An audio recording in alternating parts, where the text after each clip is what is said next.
कुल वेस्ट बंगाल के पंचायत इलेक्शन 2023 में 1 लाख से ज्यादा वोट मिले हैं और आईएसएफ को 10 से 12 लाख वोट मिले हैं, जिसके अकॉर्डिंग अगर हम इसको कन्वर्ट करें, अगर ये वोट एमएलए इलेक्शन में पड़ जाए तो आंकड़ा पूरी तरीके से बदल जाएगा। लेकिन जिस हिसाब से वोट इस वक्त एमआईएम और आईएसएफ की पार्टी को पड़ा है, अगर वो वोट विधानसभा में भी पड़ जाए तो आने वाले 2026 के वेस्ट बंगाल विधानसभा इलेक्शन 2023 में टीएमसी सिर्फ 200 सीटें जीत पाएंगी, जबकि एआईएमआईएम का खाता खुलना तय माना जा रहा है और आईएसएफ 20 विधायक आईएसएफ के जीत सकते हैं और बीजेपी के जो 70 विधायक है वो कम होकर और कुछ कम हो सकते हैं। तो अगर सब कुछ सही आंकड़ों को देखा जाए, जिस तरीके से लोगों ने अपना प्यार ग्राम पंचायत के इलेक्शन में एमआईएम और आईएसएफ को दिया है, अगर यही प्यार आगे जाकर एमएलए इलेक्शन में भी एमआईएम और आईएसएफ को मिलता है तो एमआईएम और आईएसएफ अकेले अपने दम पर 20-25 विधायक जीत जा सकती है, जहां पर ममता बनर्जी को मजबूरन में गठबंधन के साथ सरकार बनानी पड़ सकती है। यानी ममता बनर्जी को अगर सरकार बनाने के लिए, देखिए मान लीजिए सरकार बनाने के लिए वेस्ट बंगाल में इस वक्त 148 सीटों की जरूरत है। हां, टीएमसी के पास इस वक्त 220 सीटें मौजूद हैं, नो डाउट 220 सीटें टीएमसी के पास है। अगर 2026 के विधानसभा इलेक्शन में टीएमसी को मान लीजिए 120 सीटें ही मिल पाती हैं या 125 सीटें मिल पाती हैं और टीएमसी को, ममता बनर्जी को अपनी सरकार बनाने के लिए 20 विधायकों की जरूरत पड़ती है और वो समर्थन किससे मांगेगी? वो समर्थन आईएसएफ और एमआईएम से मांगेगी और एमआईएम आईएसएफ जब ममता बनर्जी को वो समर्थन देंगे, अपने एमएलए को सपोर्ट करने को कहेंगे और एमआईएम आईएसएफ के दम से अगर वेस्ट बंगाल में ममता की सरकार बनती है तो मुसलमानों को वो रिजर्वेशन मिल जाएगा जिसका वादा ममता बनर्जी ने किया था। ममता बनर्जी ने जो भी वादा किया था मुसलमानों को लेकर वो सब पूरा हो जाएगा। बात पंचायत समिति की, जहां पर एमआईएम का खाता खुला। वेस्ट बंगाल में 9,730 पंचायत समिति की सीटें हैं। इन 9,730 पंचायत समिति की सीटों में से टीएमसी ने अकेले 6,473 सीटें जीतकर पूरे बंगाल में क्लीन स्वीप कर दिया, जब बीजेपी को क्लीन स्वीप कर दिया क्योंकि बीजेपी ने 1,014 ही सीटें मैच जीत पाए। अब सोचो, बीजेपी ने 9,730 सीटों पर अपने उम्मीदवार उतारे, लेकिन इतनी बड़ी पार्टी होने के बावजूद भी बीजेपी सिर्फ 1,014 सीटें ही जीत पाई। कांग्रेस 263 सीटें जीतने में कामयाबी हासिल कर पाई। टीएमसी 185 सीटें जीत जाती है, जबकि अन्य पार्टियों में एआईएमआईएम 291 सीटें जीतती है। अब इसमें अच्छी बात यह है कि एआईएमआईएम ने एक पंचायत समिति की सीटें जीत ली है जो कि मालदा में है। मालदा में वेस्ट बंगाल के 15 पंचायत समिति की सीटें हैं, जिसमें से 10 सीट टीएमसी जीतती है, एक पर भारतीय जनता पार्टी का खाता खुलता है और एआईएमआईएम वेस्ट बंगाल के इतिहास में पहली बार एक पंचायत समिति की सीटें जीत जाती है मालदा से।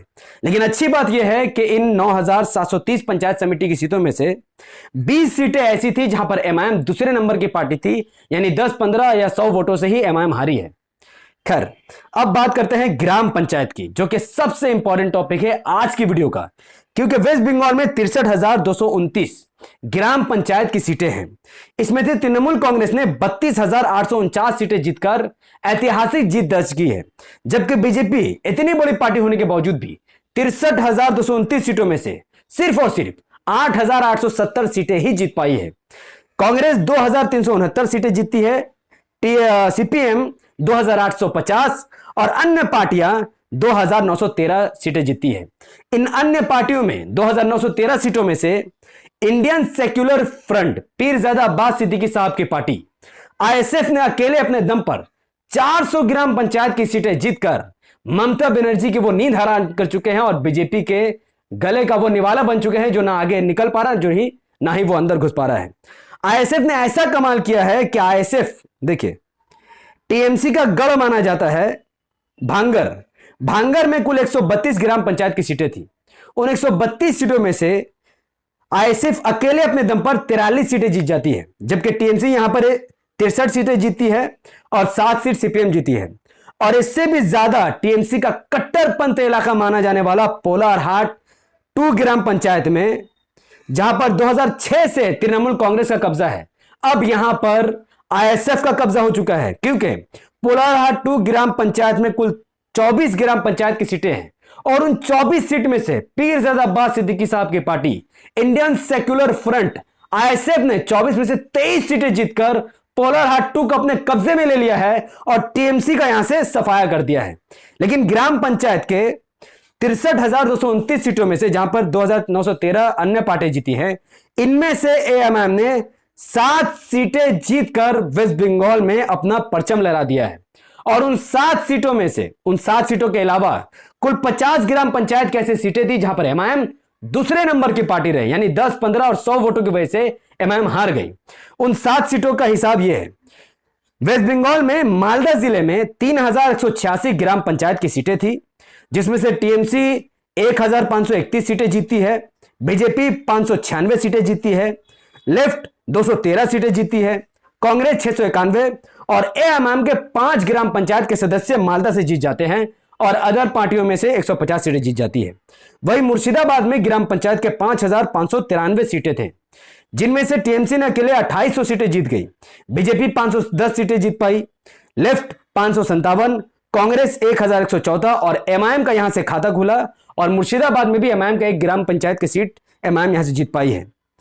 और बात करें उत्तर दिनाजपुर की, तो उत्तर दिनाजपुर में भी ग्राम पंचायत के 2,220 सीटें हैं, जिनमें से टीएमसी ने अकेले 809 सीटें जीत गई, बीजेपी इतनी बड़ी पार्टी होने के बावजूद भी सिर्फ 200 सीटें ही जीतने में कामयाब हुई, 213, लेफ्ट 52 सीट, कांग्रेस 38 और एएमआईएम का यहां से खाता खुला और इतिहास में पहली बार एमआईएम का उत्तर दिनाजपुर से एक ग्राम पंचायत का सदस्य जीता। इस वीडियो को लाखों लोगों तक पहुंचाने के लिए इस वीडियो को लाइक कीजिए, इसके लिंक को व्हाट्सएप, फेसबुक, इंस्टाग्राम पर शेयर कीजिए। अपनी बातों को धड़ाधड़ कमेंट कीजिए कि आपको 2026 विधानसभा इलेक्शन 2026 में क्या लगता है कि क्या एमआईएम कितनी सीटें जीत सकती है, आईएसएफ कितनी सीटें जीत सकती है, क्या ममता बनर्जी एमआईएम और आईएसएफ से हाथ मिलाएंगी? अपने जवाब कमेंट पर जरूर दीजिए। हमारे यूट्यूब चैनल द पॉलिटिकल को सब्सक्राइब कीजिए, बेल आइकन हिट कीजिए। अगर आप सब इस वीडियो को हमारे Facebook channel the political news पर देख रहे थे तो इसे लाइक और फॉलो कीजिए, 5 बड़े ग्रुप में शेयर कीजिए। मुझे अपनी दुआ में याद रखें। बहुत बहुत शुक्रिया। अस्सलाम वालेकुम, मैं था मोहम्मद हफीज अंसारी और आप देख रहे हैं